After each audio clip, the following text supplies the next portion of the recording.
Hey everybody, welcome to church today. My name is Trey, this is my wife Jenna, and our son Henry. We're from Athens, Alabama. Thanks for joining us. We just wanted to say that no matter who you are or how you exist in this world, you are loved and accepted and affirmed here at Grace Point. Enjoy the service today. Come on in. Welcome to Grace Point. We're so glad you have joined us today. It's beautiful outside. You want to stand with us? Let's sing together.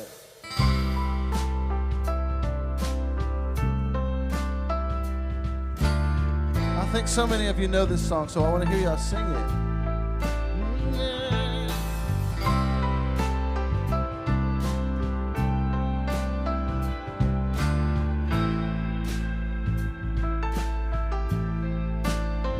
If you're lost and you're lonely, go and figure out why. Take a trip to the dark side. Go on and have a good cry. 'Cause we're all lonely. Yeah, we're all lonely together.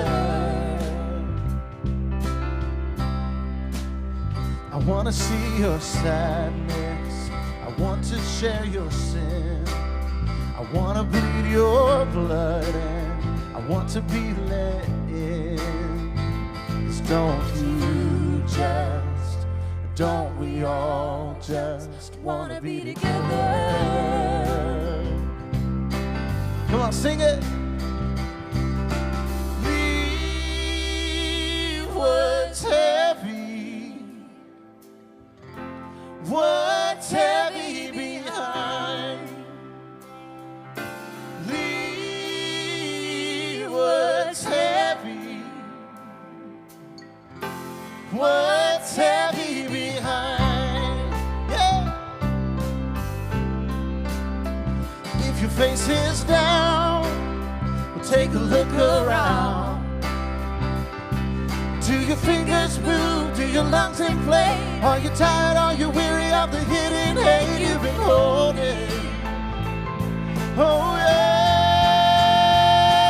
Did you lose that love, or have you never found it? Or you feel sad because you did a bad thing? Yeah,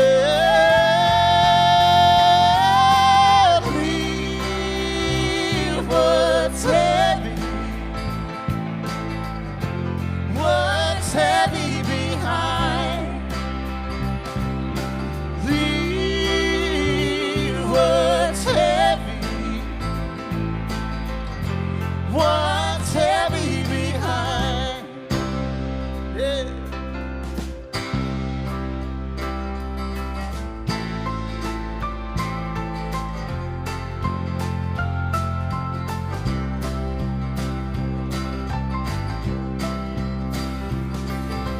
Are you feeling fearful, brother? Are you feeling fearful, sister? The only way to lose that fearful feeling, replace it with love that's healing. Are you feeling fearful, brother? Are you feeling fearful, sister? Leave what's heavy, yeah, what's heavy behind. Oh yeah, leave what's heavy, what's heavy behind. Come on, y'all sing that. Leave what's heavy, what's heavy behind, what's heavy behind. Yeah, one more time. Leave what's heavy, what's heavy behind. Yeah. That's good. Y'all sound awesome. Again, thank y'all for being here. We want everybody in here to know that you are safe, you are loved, you are celebrated, you are important to us. We're glad you're here. We want you to take a couple of minutes and maybe introduce yourself to somebody that you haven't talked to before, a new face, catch up on the week. We will be back in a minute. This is the meet and greet that we call it.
Good morning, everybody. Hello. I love seeing people talking, mixing, and mingling, even if it's the people you came with. I love that. That counts. I want to say good morning to our online community. Hi, everybody. Miss you guys. We are so glad that you are here with us at Grace Point this morning, whether in person, in the room, or online. My name is Hunter. My pronouns are she, her, hers, and I have some announcements for us this morning. Alrighty, so as always, if you're looking for ways to get involved at Grace Point, if you want more information about the things that I touch on this morning, you can scan the QR code, get lots more information there, whatever links, times, addresses you need, all that kind of good stuff. Also, if you're new around here and would want to fill out the connection cards, you can get our newsletter, get even more good info that way. That would be awesome. Today is our last day to collect your winter items for the Eyes of Love organization. If you brought items today to donate, you can find Murphy after the service. He's normally standing back by the door, so you can drop those with him. And a reminder that Reimagine is back this Wednesday for a book study. The book, all that info is on our Instagram. It's on the newsletter, the QR code. You can see all of that there. Our annual business meeting is coming up on January 25th at 7 p.m. Central. You can check out the QR code for more info, for the Zoom link, all of that. That's where we go over, you know, the nuts and bolts of the church, how we're doing, where we're at. And so if you want to be a part of that and learn a little bit more, that is a great opportunity. Anybody is welcome to that. We have young adult meetup this Thursday at 6:30 p.m. Yes, yep, there's the YAM contingent. They are the kindest, most welcoming bunch. So if you are in your 20s, 30s, if you just want to hang out with people in your 20s and 30s, you are more than welcome to come to YAM at 6:30 on Thursday. And finally, I just want to thank everybody who has contributed financially in supporting the work of Grace Point. We love and just are obsessed with this community. We are striving always to create a safe, transformative, affirming community, and that is made possible by your involvement in person and by your generous financial support. So to those of us who already support us, thank you again. And if you would like to become a part of sustaining the work of Grace Point financially, we have several ways that you can do that. You can text Grace Point to 7797. You can go to gracepoint.net/give. You can scan the QR code on the screen, and you can Venmo at GracePointTN. So there's lots of ways to do it, and thank you to everybody who is working to keep this community going. Alrighty, we have more music. We have Josh, and I'll see you guys later. Thanks. Thanks, Hunter. Good morning, Grace Point. It is great to see you. So in the weeks leading up to our business meeting, we are taking some time out of our gatherings to meet our nominees for Leadership Council. And so first I want to introduce you to Faith Moat. Can you all welcome Faith? Hello. Hi, Faith. How are you? Doing fine. How are you? Good. Well, thanks for being here. Thanks. Thanks for your willingness to serve on our Leadership Council. Could you just introduce yourself a little bit, tell everybody who you are? Okay, that's a very broad question, so I'll try to do it brief. My name is Faith. My pronouns are she, her. I work at the Public Defender's Office, so I do criminal defense law for individuals that make below a certain income threshold. I moved to Nashville, I believe, a little over a year ago. I found Grace Point because I was looking for an affirming church at the time. I used gaychurch.org, and I also looked at who sponsors Nashville Pride and visited those churches because I figured they wouldn't be lying about being affirming. And so I just wound up at Grace Point. I was trickling in and out for a while, watching online a little bit, coming in person out of my comfort zone, and would get a little nervous and then take a break. But I've been here pretty consistently since March, and so they haven't gotten rid of me yet. But that's kind of how I got to Grace Point, the short Cliff Note version. Can you tell everybody why you are willing to serve on our Leadership Council? Yes, I recognize, based on my own experience and the experiences of people around me, that Grace Point is really important. I don't think that there is much of a similar space out there, and if there is, I mean, that's great too, but I found Grace Point. So We're so glad. Yes, Grace Point is special to me. When I was in a really bad place last year, turned to the church into a faith-based community and found friends here. I was in a city like Nashville and I didn't know anyone, and so I just started showing up and found this magnificent place. And I believe in Grace Point staying here for people like me that need it and also growing in the future. I'm interested in the social justice piece that Grace Point offers, faith-based communities, and I'm excited that a young adult person's going to be on LC, so we can maybe have like a liaison there and we can get some feedback from them. Speaking of, can you tell everybody there's a march tomorrow? Yes. Would you mind to talk about that? Okay, so there is a march downtown tomorrow. It's the MLK Jr. March. It starts at Jefferson Street Missionary Baptist Church at 9 a.m. and goes to TCSU Gentry Center. So the march will probably be about 30 minutes depending on the pace of everyone, but I will be at the Dollar General around there, around Missionary Baptist Church at like 8:40 if y'all want to look for me. Otherwise, just join us, bring some signs, bring your bodies. It'll be a really important time. Thank you, Faith. Faith, everybody. I'm going to introduce you to another of our nominees. This is Brian Gilliland. Can you all welcome Brian?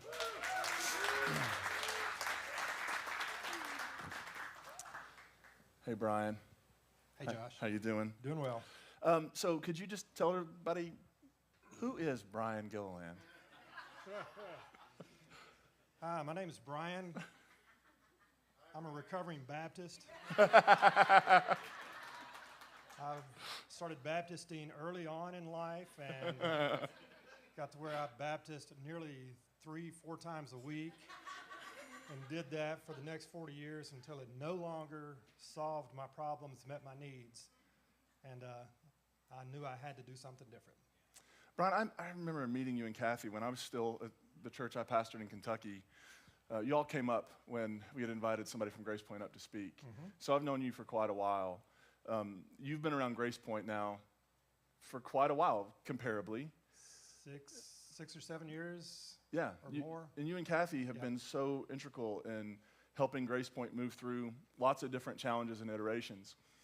All of that being true, why are you willing to serve on the Leadership Council? Well, having seen Grace Point through several pastors and a year of guest speakers and 3 or 4 locations and a year without a location, and always been able to look around the room and see people that I've never seen before, I know that Grace Point needs to exist. It's not about one person, it's not about the place, it's not about the location.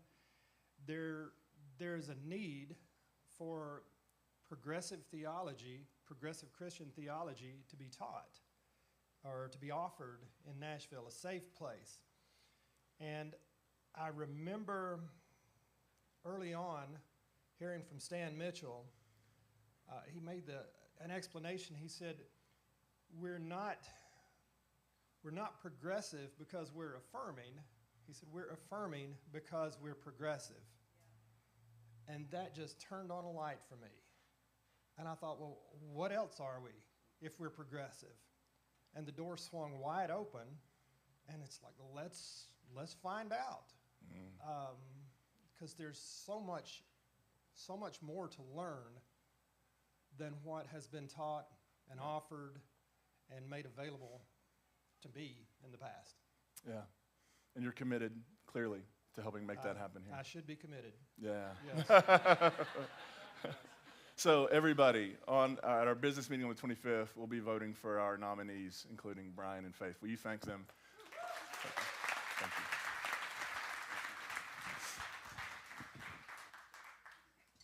Will everybody stand with us again? Will y'all say this with me? God is with us. God is for us. God is on our side. Yeah, let's sing it.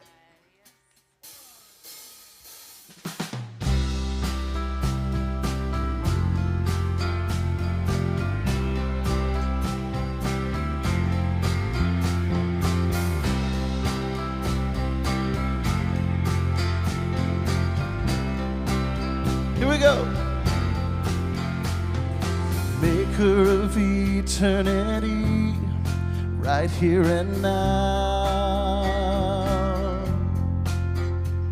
Creator of all that we see, with us somehow.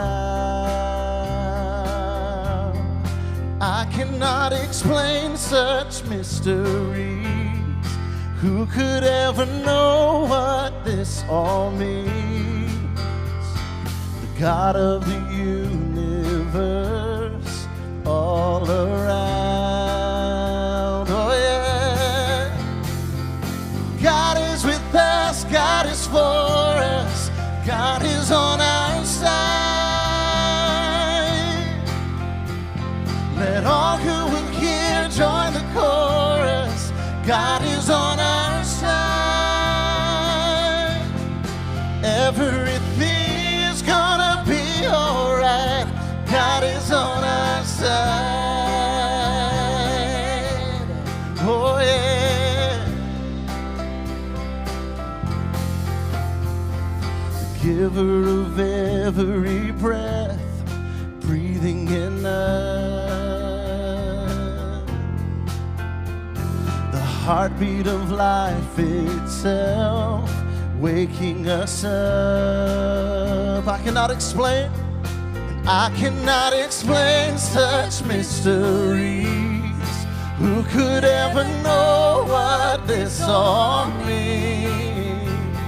The visible image of God is our love. Oh yeah, come on, sing it. God is with us, God is for us, God is on our side. Let all who will hear join the chorus. God is on our side. Everything is gonna be alright. God is on our side.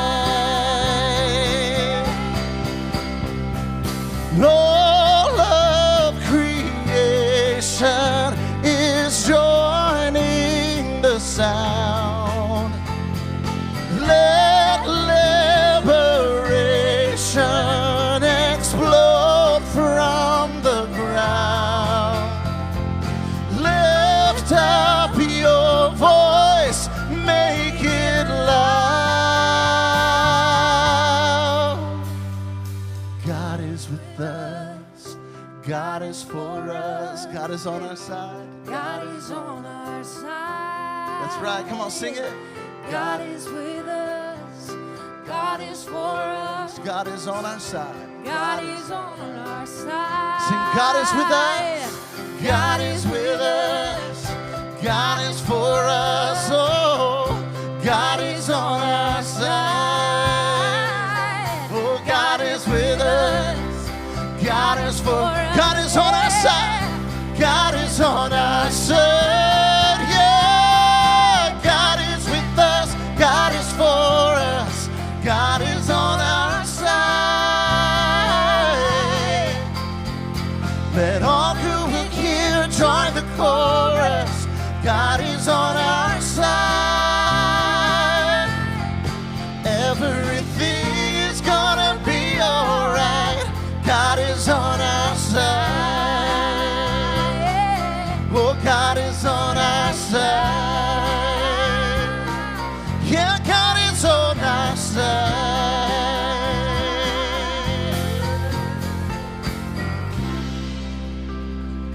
Yeah, that's good. Thank you. You can have a seat.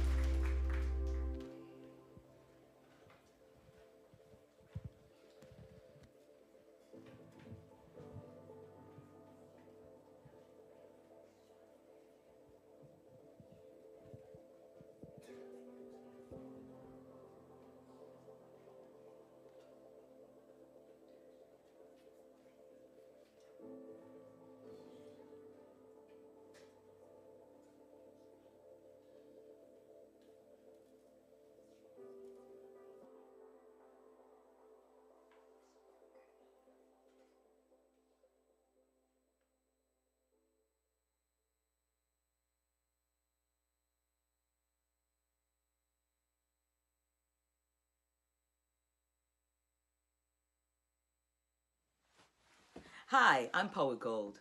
Thank you for having me here today to honor Dr. Martin Luther King Jr. I give you Freedom is a Birthright.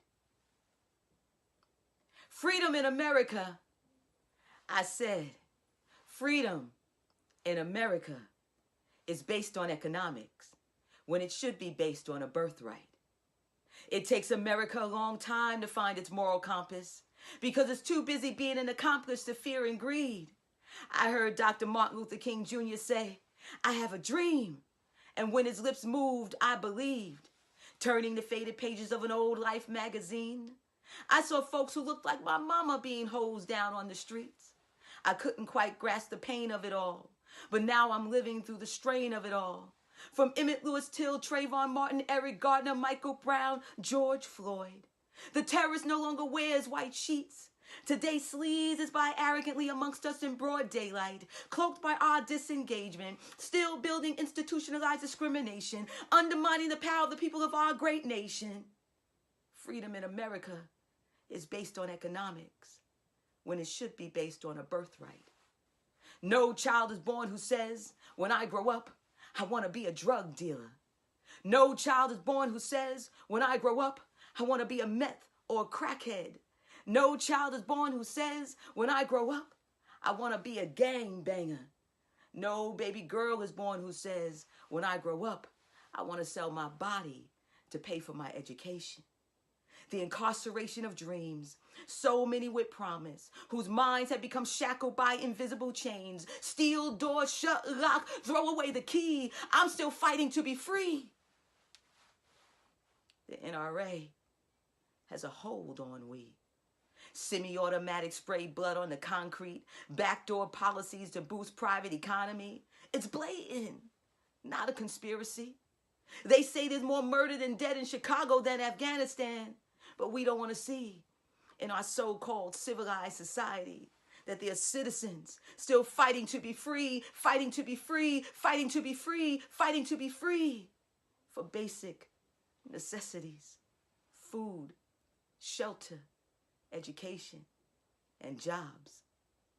This is the day, like the photos of Leonard Freed, who captured Champions 1963, the images and faces of those who still inspire me to march, to march, to march. For if there's going to be a dominant race, then let it be the human race. A race not enslaved by inequities and indignities. A human race of all people, all genders, all sexual orientations, whose spirit rises like the sun, vibrant, beautiful, brilliant, and sets peacefully at night. A human race that understands one man's loss is not another man's gain. I heard Dr. Martin Luther King Jr. say, I have a dream, and I believed. So the march goes on. Because freedom, I said, freedom is a birthright that should never be based on economics. Thank you.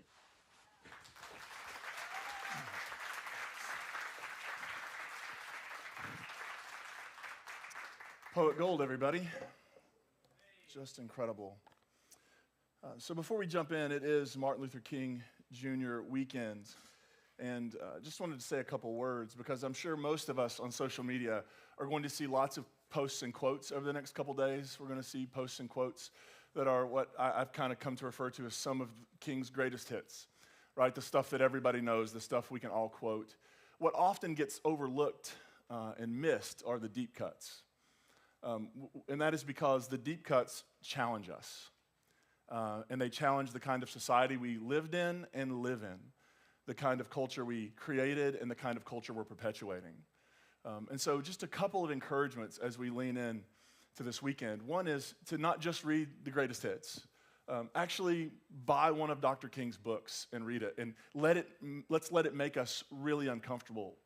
Some of the things he said are still challenging and provocative and are poking and prodding at the way we've organized our society. And the stuff that we just believe has to be the way it is because it's always been how it is. And let's remember that the dream he talked about is still unfulfilled. That, sure, we've made progress, but as long as we live in a society where people like Keenan Anderson, if you saw the news this week, a 31-year-old African-American male who flagged down police for help after an auto accident and ended up being tased into cardiac arrest and death. That as long as that happens in our world, the dream is not fulfilled.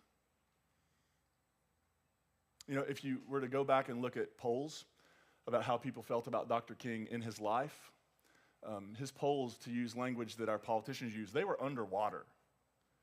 His favorable rating was not super high, but now it's near 100%. How does that happen? And I think it can be answered by this poem by Carl Wendell Hines. Many of you may have heard it. It's called Now That He Is Safely Dead. Now that he is safely dead, let us praise him. Build monuments to his glory, sing hosannas to his name. Dead men make such convenient heroes. They cannot rise to challenge the images we would fashion from their lives. And besides, it is easier to build monuments than to make a better world. And so as we move into this weekend, as we lead into this weekend, consider engaging with King's work. Not just the popular, well-known quotes. Consider reading about what he said about capitalism. Consider reading what he said about war and poverty, and how they work together to further oppress and harm. Consider his critique of our nation that is still as valid today as the days in which he wrote it and spoke it. Because that's how you honor Dr. King. Not by just spouting and typing the hits, but it's by wrestling with the deep cuts. So let's take just a moment. I thought maybe we should just offer a prayer for us, for our country, because we still have so far to go. Are you with me? Let's pray. God, as we reflect on the life of a great human and an American hero who was taken from our world and from our country far, far, far too soon. May we allow his life, yes, to inspire us, to encourage us, but may we also allow his life and work, as it echoes and reverberates through our history, may we allow it to challenge us, to convict us, to make us uncomfortable. May we allow it to call us into that space called repentance, which is not just feeling sorry, but which is changing our minds, changing our hearts, living differently. Give us eyes to see the hold white supremacy still has on us, on our systems and institutions. Give us the courage to do the hard work of dismantling it in us and dismantling it in the world around us. We are grateful for Dr. King, for his life, for his witness, for all that he sacrificed and paid to help this country, as unjust as it has been, to move forward. We are grateful for him and for all those who stood with him, marched with him, and still do.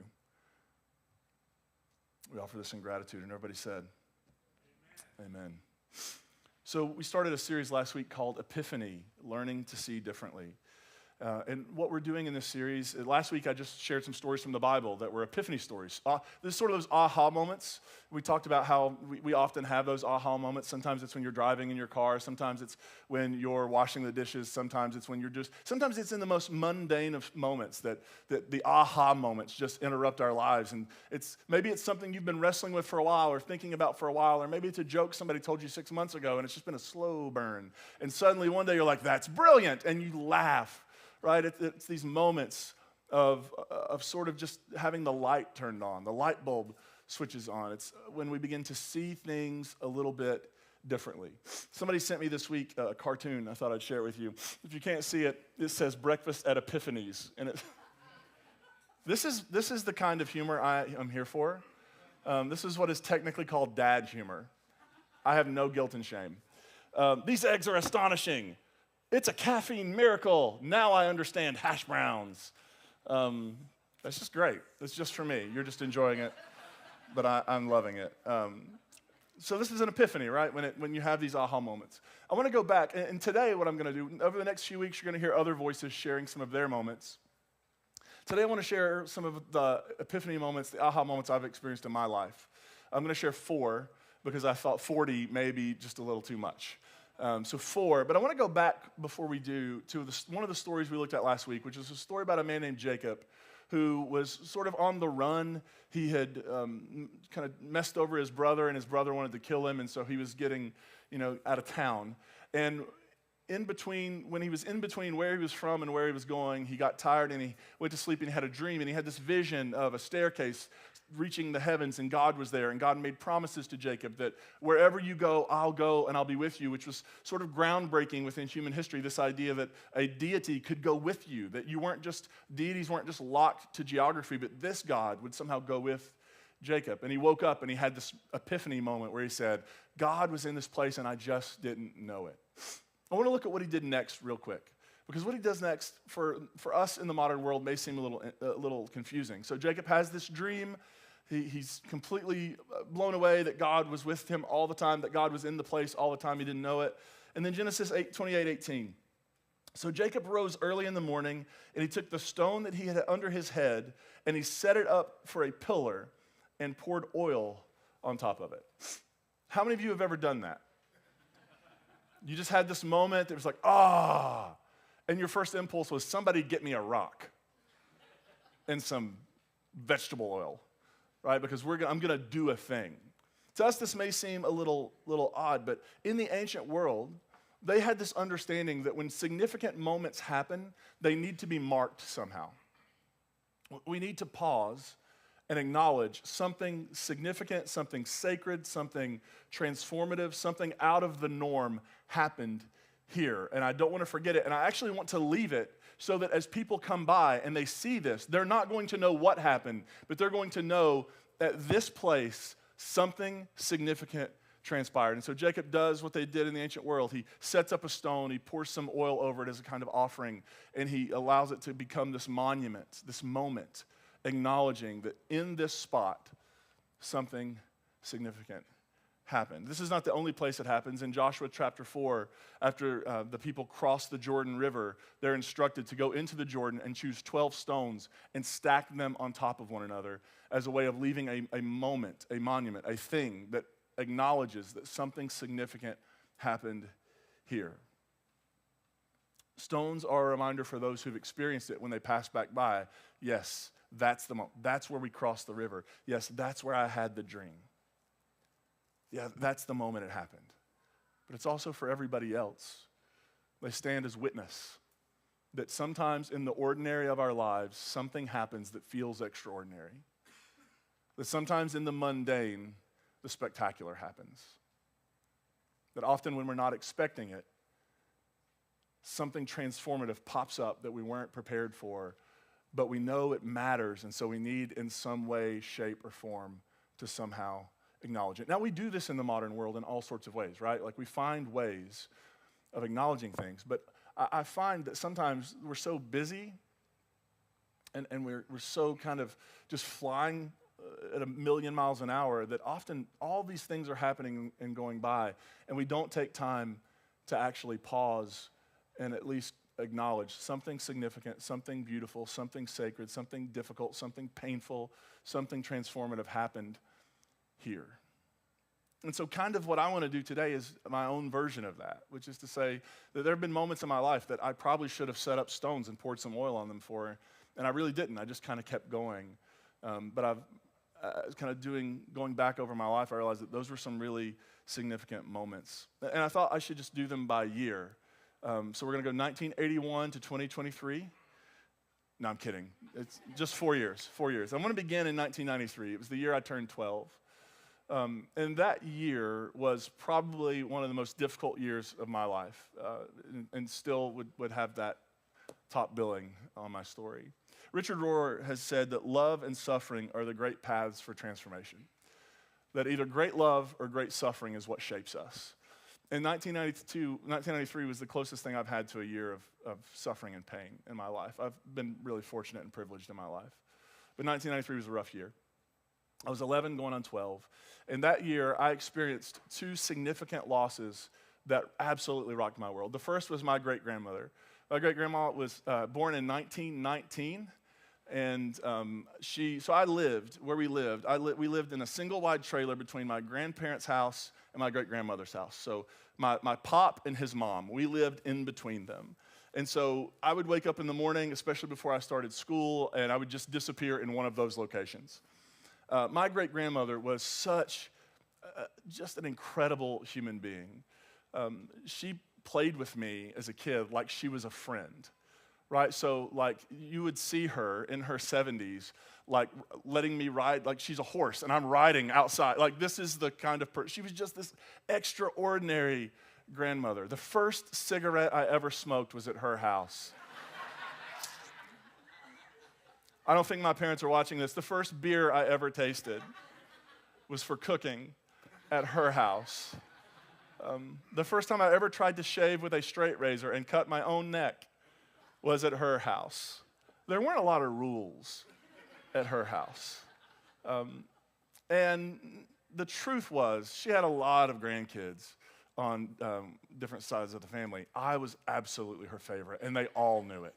I'm not telling you anything she wouldn't have owned up to. I lived next to her, and from the moment I was in the world, we were inseparable. That year, she passed. And it was kind of sudden. She had cancer, and it just happened so fast. And I'll never forget that moment, right? Being there, knowing what I had lost. Then that was in January of 93, and then in July, so 30 years ago, my pop died, her son. He died at 56. He had all sorts of issues with his health in his life. From the time he was a small kid, he'd had a really big surgery the year before. It was not a shock to anybody who was reading the tea leaves, but it was for me at the age of almost 12. That year, my entire world got uprooted, and I had no idea what to do. I think that lots of the issues I've struggled with into adulthood began that year. Like I started getting paranoid that anybody I loved would die, and I can remember as a kid, like army crawling through the house to go out and like hang out outside my parents' bedroom at night to listen to if they were still breathing, like that level of. And when I grew up then in Eastern Kentucky, therapy wasn't a thing. Right, like you didn't do that. And so I was a 12-year-old kid just trying to process what exactly had happened because I was raised under what some people would call a sacred canopy.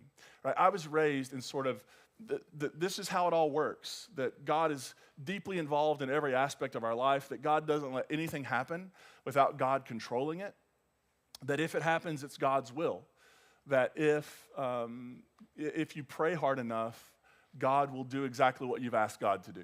And there was all sorts of scripture to back that up. And sort of the unspoken thing was that, if you live a good life, good things happen to you. But if you live a bad life, bad things will happen to you. And suddenly at the age of 12, all of that plausibility structure and all that sacred canopy I lived under, it just collapsed on me. And I can remember being 11 going on 12, sitting at the funeral home and going, yeah, I think God exists, but I think God's a jerk. Anybody else ever been there? Like I couldn't go so far at the age of 11 to say there is no God. But whatever God is, God's kind of a jerk. Because there were lots of bad people in the world, and God allowed bad things to happen to the two people I loved more than anything. And if I had an epiphany moment when people ask me, when did your faith start to unravel? When did deconstruction begin? I tell them it was when I was 11. And I didn't know it, and I didn't have the language, and I didn't have any of that. That came later.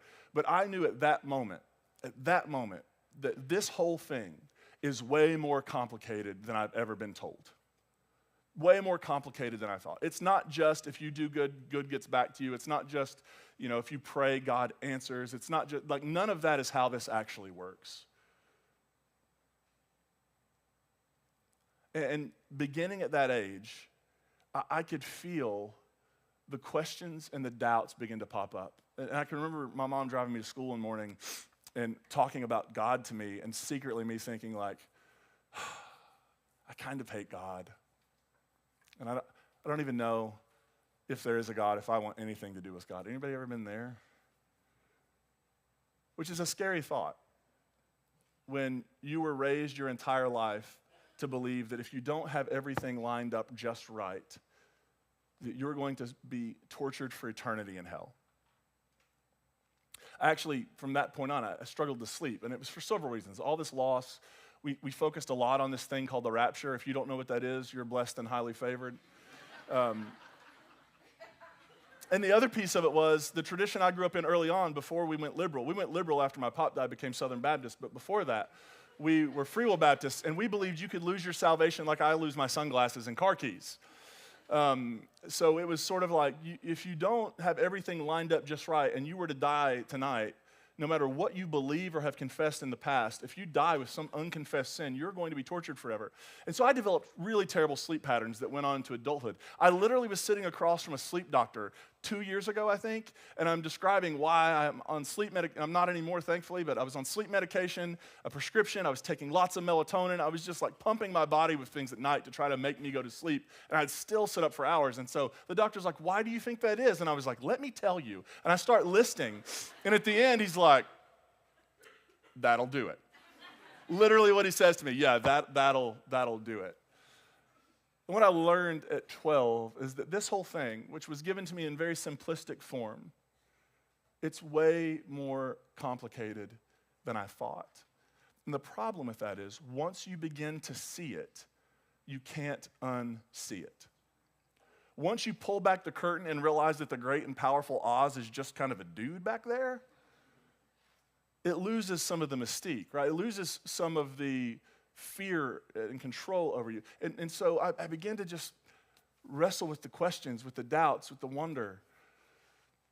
And that happened, and it happened as I grew. And we switched churches. I think my parents had this sense they were losing me, and so we went to a church with a really active youth group where they went, indoctrinated me pretty fully and completely and messed a lot of things up psychologically in that process. But when I was probably, 16, 17, I gave my first sermon. And I remember giving my first sermon because somebody asked me to. And I was an introvert, kind of, and shy kid and didn't want to be in front of people, but I was also a people pleaser, which was a really hard thing. Like, how do I protect my introvertedness but also do what everybody wants me to do? And I gave this sermon, and something at that moment, it was an 11-minute sermon on John 3:16 that I no longer stand behind. But I gave this sermon, I just had this thought, like, oh, I don't know what that was, but I'd like to do it again. And as I started doing it, what I began to realize is I'm going to have to say a lot of things that I don't like. Like, I was saying things in sermon because I believed they were true, but I thought they were awful. I was doing some of the very things to other people that had been done to me. Fear, shame, guilt, judgment, just heaping it on them, all the while internally wrestling with, how is this good news? It seems like it's just scaring people, harming people. Like, I didn't have the language, but I knew that something is off. Like, I can't quite get it. And then we come to story number 2, 1999. Fall of 99, I was a freshman in college at Pikeville College. It's now called UPike, University of Pikeville. And I decided to take a religion class at university. I had been warned by so many people not to take religion classes at university because it's a slippery slope. It will wreck, anybody else told that? It will wreck your faith. But I was the preacher boy. Nothing will wreck my faith. I'm going to go in and wreck the professor's faith. And so I go into this class and I sit down, and in walks this professor who was a conglomeration of things I had never encountered before. A woman, I'd encountered them. Actively tried to encounter them. A woman who was also a pastor, who was also now my college professor in Hebrew Bible. And I just remember going, I've got a lot of work to do here. Like, she doesn't know that she can't do this. Like, this is not what the Bible teaches. And so I go in with my self-righteous arrogance, and then she starts talking, and we have this textbook, and I'm reading the textbook, and I'm reading the Bible in class, and something begins to happen in that class where what she is saying begins to drown out all the other stuff I'd heard. And what she's saying actually makes sense because I'm actually reading the Bible, which most Christians never do, although they have strong opinions about it. And I'm actually reading the text and realizing, oh, the first 5 books are made up of all these sources, and you can see it. And oh yeah, it makes sense why the book of Jonah probably isn't literal, duh. And all of this other stuff that's happening in this class. And I start to realize I am in the biggest trouble ever because I am on the preaching circuit and I'm getting invited to church after church after church to go give 3 points in a poem. And this whole thing is way more interesting than I imagined. And the worst thing that can happen when you have your theology all lined up and everything, every I is dotted, every T is crossed, everything, there are no questions without answers. I mean, I grew up being told you can ask questions as long as you accept our answers.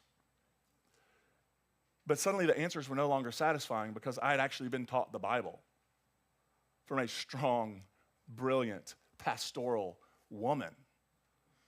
And all of the certainty that I'd been trying to rebuild, all the stuff I had, I've got a problem with that, but it's just true. I began to realize maybe it's not how it is. And then I took a New Testament class taught by somebody who wasn't a Christian.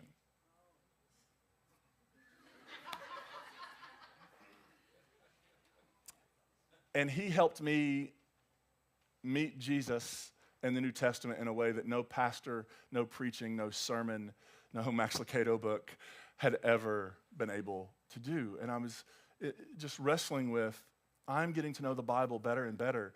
I'm getting to know the traditions behind the Bible better and better. It seems like that's a thing a Christian should, especially a Christian who wants to be a Christian leader, like a pastor, like you should get to know the Bible and the culture that produced the Bible and the questions around the Bible and the context around the Bible. And the more I did that, the more all the things I'd been saying and all the things that had been said to me no longer added up because this thing is way more interesting than I thought. Some of my friends were going out to clubs. I was sitting up at night reading the Bible going,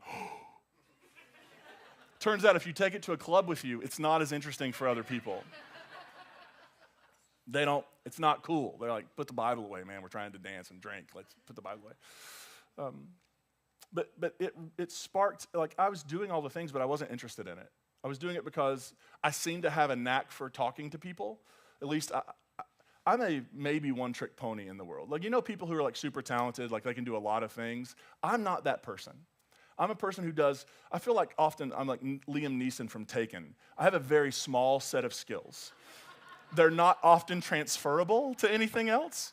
And so it's not like I was such an unmotivated student. I didn't know what I wanted to do with my life. It just dawned on me one day that there's something happening after college. I should probably think about it. But I knew that whatever this was, I'm super interested in this. And when I would start to talk to people about it in certain contexts, I realized, oh, they're super interested in this. They never saw this before. Now, in other contexts, if I would say, hey, did you know this? People started putting up barriers and shields, and they seemed to be upset and angry. But there were a small group of people who I would find who were, we would read this stuff and talk about this stuff together, and we were super interested. And this whole thing was just way more interested. So, they were right. It was a slippery slope. Totally right. It wrecked my faith in every way imaginable. But what they don't tell you about the slippery slope often is that it's like putting a big tarp in your yard and covering it with Dawn dish detergent. I don't care how old you are, it's going to hurt, but you're going to love it. It's exciting to slide down a tarp at 300 miles an hour. It's exhilarating and terrifying. And that's what that experience was for me. And so years later, in like 2015, I was teaching a Hebrew Bible class at a public university, and I saw me walk in the room. This kid was me in 1999, and I thought, I know exactly how this is going to go. And I watched him struggle and resist and push back, and I also watched the light start to come on for him. I watched his aha moments starting to pop up, and he started having all these interesting questions that I'd had, and I thought, I got to ruin somebody else's faith the way she ruined mine. What a gift. What a gift. I hope he ruins somebody else's. Because here's the thing, an unquestioned faith needs to be ruined. It is not serving anyone well. It is not bringing peace to the holder, even though it feels like peace. It is not improving the world. An unquestioned faith really isn't worth holding. So this whole thing is way more interesting than I imagined. And then, 10 years later, the year 2009, I'm going to cry talking about this, something else happened. Richard Rohr says, 2 things bring transformation: great suffering and great love. And in 2009, what is happening? This did not happen before 2009. I was dead inside and proud of it. What happened in 2009 is my oldest child was born. Yeah. And I'm literally sitting in a Starbucks drinking a latte, and I get a phone call that says, hey, how would you like to become a dad today? It's like, I'm pretty sure there's more notice than this, but there wasn't. And that afternoon, we were at the hospital holding our brand new baby boy. And he was gorgeous and tiny. And I just remember being so his legs were just like this. He was like 6 pounds. And I just remember being like, I'm going to break him. I cannot hold this child. I will break him. But I got over that pretty quickly. And I just held this baby. And here's what happened for me. In that 10-year period, a lot of theology had begun to fall off for me. I stopped believing in hell. Shh, don't tell anybody. I stopped believing in hell. I stopped believing that there was this God who would arbitrarily just say, you know what? You lived 60 years, you didn't get it right, boom, smoking section. I just couldn't believe in that anymore. No longer made sense for me. It just seemed like that God I just didn't like when I was 12 years old. I couldn't buy that God anymore. But there was a piece of theology that had not fallen apart for me yet. And that was this idea of original sin. Right? This idea that we are all born broken and sinful and unworthy, and that we somehow need something to happen for God to be, like God can't even be near us. That God can't hear us, that we enter this world and we are just one big problem for God. And that God needs something to suffer and die in order to make us not a problem for God. And then in 2009, this baby is handed to me. And I look at him for the very first time and I realize he's perfect. He's not broken. He's demanding. He's incontinent. He's not broken. He's not flawed. He's not sinful. I can't imagine him being born and me saying, listen, before I can actually hold him, acknowledge him, something's got to die. My honor has been besmirched by his very existence. That makes sense in a feudal society. But it's not feudal times anymore. And I've come to see the Christian tradition, the Christian faith. It should be. What we've turned it into is sort of a construction site where we're building things and we're putting things in cement and concrete and we're making sure it's really firm and sturdy and that nothing will blow it down.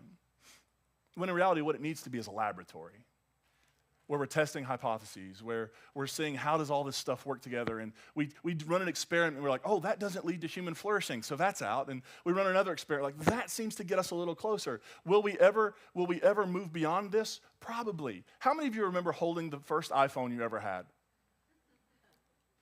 How many of you ever thought, what kind of sorcery is this?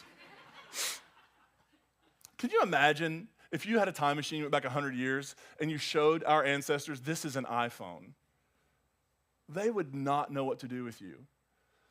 And I remember getting my first iPod and thinking, this is the height and pinnacle of technology. We will never, going to the moon is nothing. This is it. And then they combined it all, and you can surf it. I'm not trying to get you to buy a phone. I'm just saying, can you imagine if somebody ever created something really innovative and interesting and they said, this is far enough? Imagine if they just came up with treatments for a disease and stopped trying to find a cure. That's what we've done in the Christian tradition. We've come up with some pretty good ideas, and then we've tried to ensconce them in concrete instead of saying, this works for now, but we're going to get better data. And when we get better data, we're going to run this test again. And if this doesn't work, we got to let it go. Friends, that is what a reformation is called. And the slogan of the Reformation was always reforming. But we have placed such an asterisk beside that that says, not really. I remember being in ministry at like 18, and it was a time when something was going on in the Southern Baptist Church called the Worship Wars, where we were arguing about whether or not we could have drums and keyboards and guitars in church. And I remember just thinking, and one of the things we would say to calm everybody down is, oh, no, we're not changing the message, we're changing the method. One day it dawned on me, I think the message has been the problem. I think the message has been the problem. It's like the structure of the house is falling down and we're trying, like, we need new carpet. And the reason is it was never intended to just be passed down with no alterations. It was intended to be reformed, reimagined, reframed, reclaimed. That's been the whole thing all along. And when I held that baby in my arms for the first time, original sin was out the door. And I realized we are born with original goodness and original blessing. We are born inherently united with God. And that is how this story begins with good news. It does not begin with our separation and our sinfulness and our brokenness and that we are a problem for God. It begins with this announcement that we, just like Jesus had this epiphany experience at his baptism where he's told, you are the beloved son, with you God finds great happiness. Every time a human being comes into the world, the divine announces, you are my beloved son, you're my beloved child. With you, in you, because of you, I find great joy. I'm just going to tell you, if God is not a better parent than I am, God needs to retire and turn it over to somebody who is. But I just believe that whatever God is, and whatever that mystery, that word points to, whatever that is the infinitely good that sees the good in each one of us.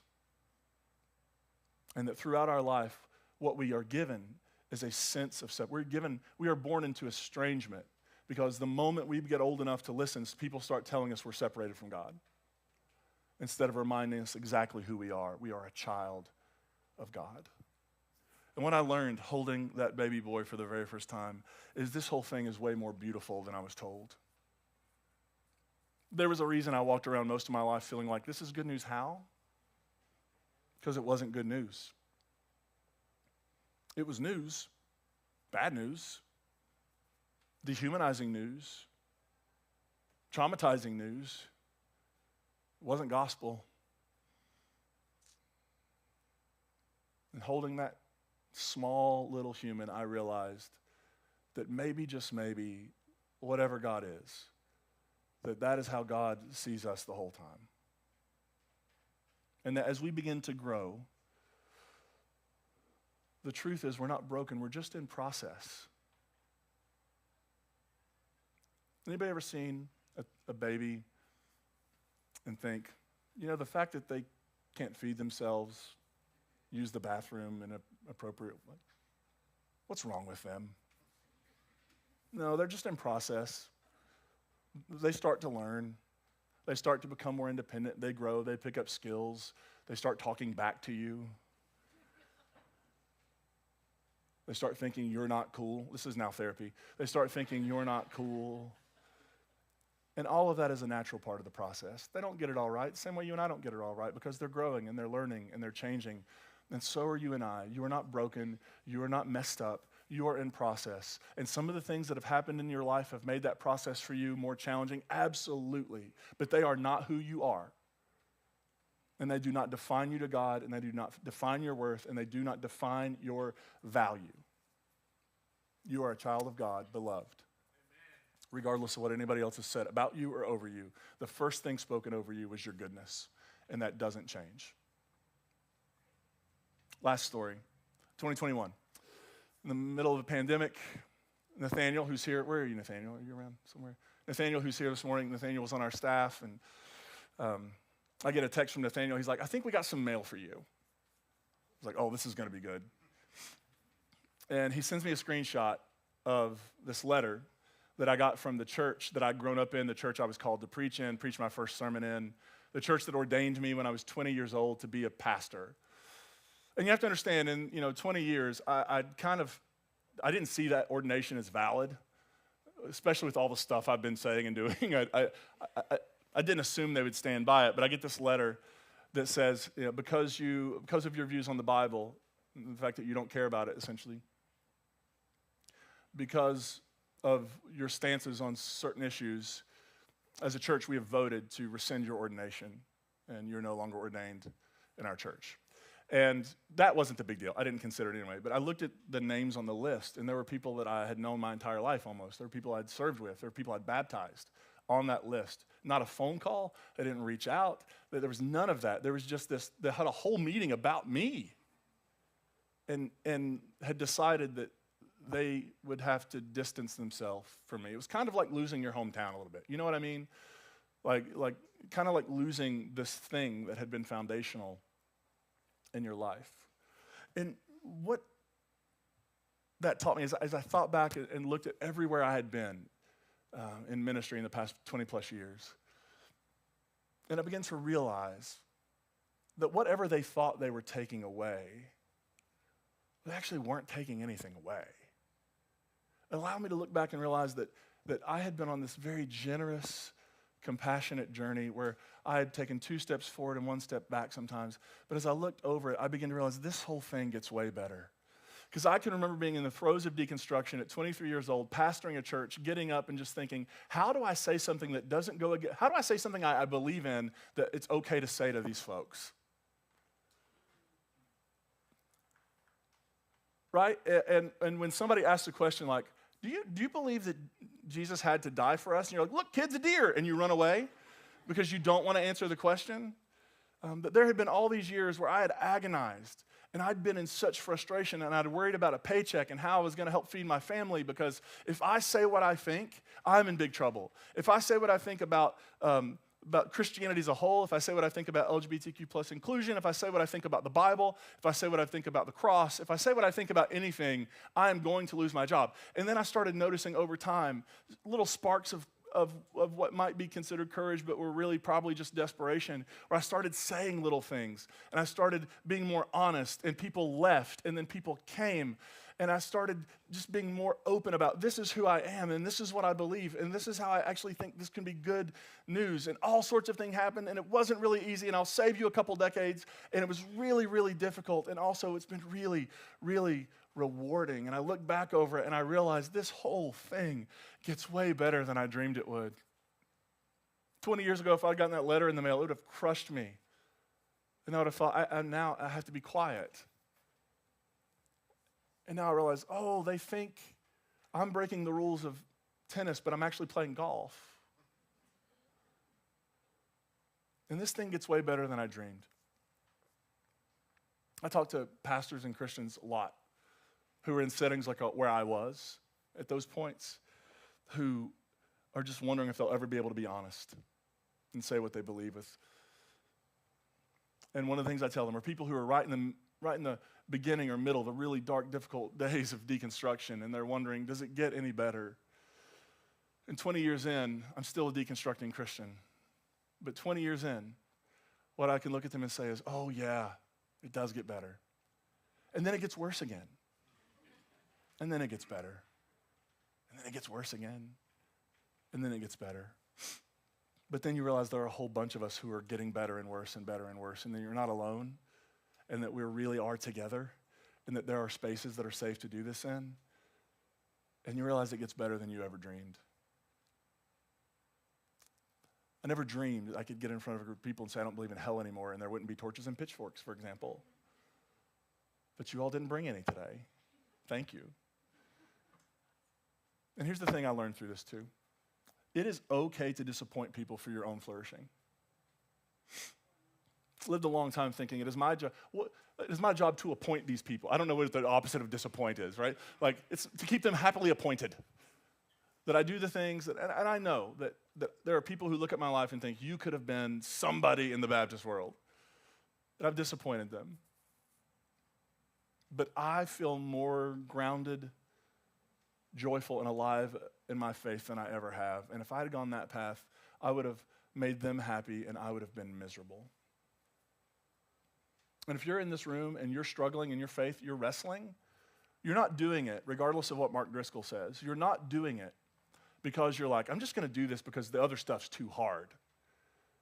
You're doing it because it is for your own survival and thriving. And because you are longing for a faith that you can be congruent with in your head and your heart. And that is brave, and that is courageous, and that is the way of Jesus. It is okay to disappoint other people as you pursue your flourishing.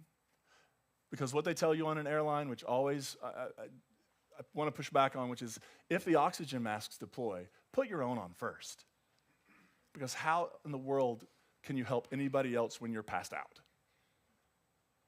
And this path for us is putting our oxygen mask on first. So two things real quick, and then I'm going to be done. One is all this for me is realized in hindsight. Right? This stone here, this was my pop's. He got this, it's actually a lump of coal. He got this when he retired from the Eastern Coal Corporation, where we're from. And they put lacquer on it, and they gave it to him with his name, Reverend W.G. They called him Nuck King. And this sits on my shelf. And for me, this is one of my stones. This is one of the things I build on. That now, as I'm hopefully having better eyes to see and ears to hear and heart that is open, I can see, oh, something big is happening. I need to revisit it. I need to lay another stone on that. But at the time, I didn't. All the stories I'm sharing with you now, I really began to realize in hindsight. It took a little time. It took experience. It took the benefit of a little healing. It took the benefit of being able to look in the rearview mirror and see something a bit clearer. So if you don't walk around all the time going, the Lord was in this place and I didn't know it, that's okay. Because I did it not in 1993, but like in 2015, right? Like it took some time. Hindsight is your friend in these moments. The important thing is to be able to go back over your life and your experiences and to begin to realize some things have happened and I just wasn't aware of it. And the second thing is this. This really is a journey, y'all. It really is a journey. It is not a place where you arrive overnight. It's not a place where you get there quickly. It is a journey. I'll never forget being at Wild Goose Fest several years ago. And I just finished a talk on something. And a woman comes up to me and she's in tears. And she says, I'm trying to deconstruct my faith. I'm in the middle of it and I'm so confused. And there are all these scriptures I can't get past. And so she starts listing them and asking me to like respond to each scripture. And I just listened to her and then I said, hey, look, can I just say one thing? You don't need anybody's permission to go through this process. But if you need somebody's permission, it's okay for it to take you some time. You don't have to be a fully deconstructed Christian by the end of Wild Goose. It may take years, and that's okay.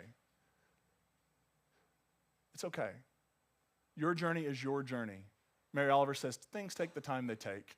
Of course they do. Of course they do. Our kids don't start running overnight. They crawl first. They're wobbly, they're uncertain, and then they run and they do not stop. It's a journey. Beware of anybody who's fully deconstructed, by the way. The chances are they're creating a new fundamentalism. Because fully deconstructed is not a category. It gets better, it gets worse. You feel you have answers, you have new questions. That is how it works. That is the cycle, that is the rhythm, that is how it works. Beware of the arrived who now want to tell you to arrive and how quickly you should get there. This journey is yours. This journey has been mine. And there are moments in that journey where I just thought, it's over. I can't keep going. I'm going to do something else. Oh, I'm pretty much a one-trick pony. I'm going to have to do this, but I don't like it. Right? All of those moments. It gets better. It gets better. It gets better. Let's pray. God, personally grateful for this community.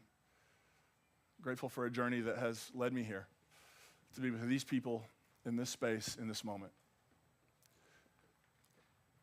Give us the courage to take our unique journeys, whatever they look like. Give us the courage to pursue our own human flourishing so that we can, in turn, help others pursue their flourishing.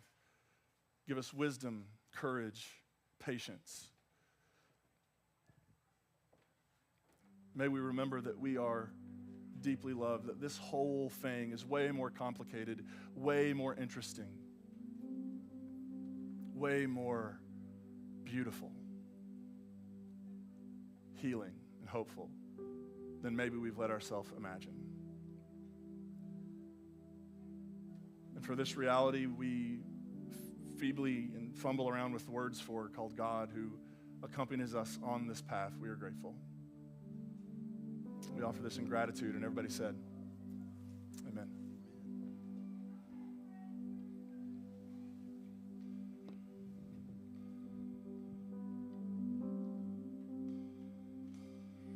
I will sing of your goodness.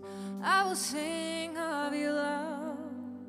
Though the seasons come quickly, you have always been enough.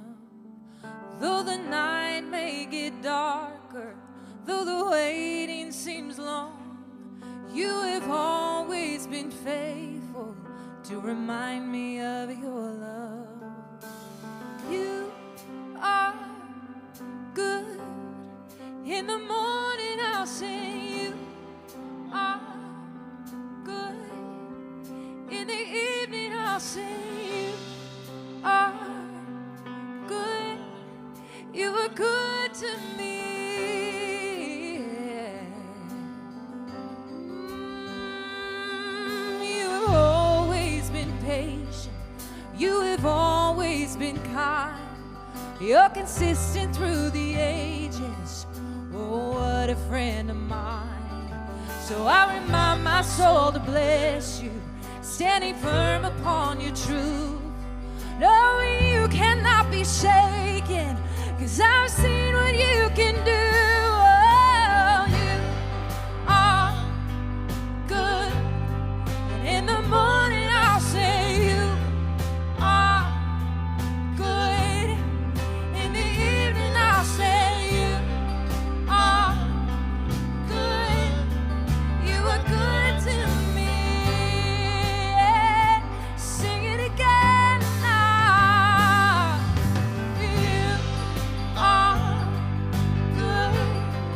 In the morning I'll sing you are good. In the evening I'll sing you are good.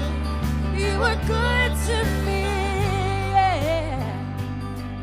You are. You keep on getting better. You keep on getting better. Yes. You keep on getting better. You keep on getting better. Yes, you do. You keep on getting better. You keep on getting better. I believe it. You keep on getting better. You keep on We all stand and sing that with us. So keep on. Keep on getting better. You keep on getting better. That's what you do, God. You keep on getting better. You keep on getting better. Singing a new song. You keep on getting better. You keep on getting better. Keep on getting better. You keep on getting better. You are good. In the morning I'll sing you are good. In the evening I'll sing you are good. You are good to me. Yeah, yeah. One more time we'll sing it. Oh, you are. Even when it's hard, I still believe that you are. Even when I doubt, I know you've been there, 'cause you are good. You are good to me.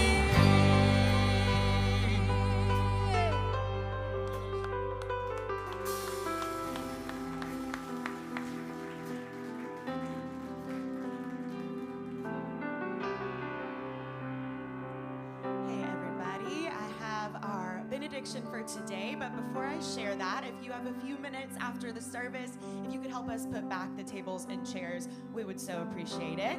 And then also a reminder of the march that's tomorrow in honor of MLK, starting at Jefferson Street Missionary Baptist Church at 9 a.m. I'll be there. Faith will be there if you need a friendly face, so just a reminder for that. And our benediction today comes from Dr. King, and it is part of a speech that he gave just a year before he was assassinated to a group of Christian leaders as a rallying cry for the challenges that they had been facing for so long, for the intense work of justice that is not easy. So there's a few excerpts I want to read for you. Dr. King says, "Power without love is reckless and abusive, and love without power is sentimental and anemic. Power at its best is love implementing the demands of justice, and justice at its best is power correcting everything that stands against love." Towards the end, Dr. King goes on to say, "And I must confess, my friends, that the road ahead will not always be smooth. There will be rocky places of frustration and meandering points of bewilderment. There will be inevitable setbacks here and there, and there will be moments when the buoyancy of hope will be transformed into the fatigue of despair. Our dreams will sometimes be shattered, and our ethereal hopes blasted. We may again, with tear-drenched eyes, have to stand before the bearer of some courageous civil rights worker whose life will be snuffed out by the dastardly act of bloodthirsty mobs. But difficult and painful as it is, we must walk on in the days ahead with an audacious faith in the future. Let us realize that the arc of the moral universe is long, but it bends towards justice." Grace Point, we love you and we are proud of you. We will see you next week. Bye, everyone.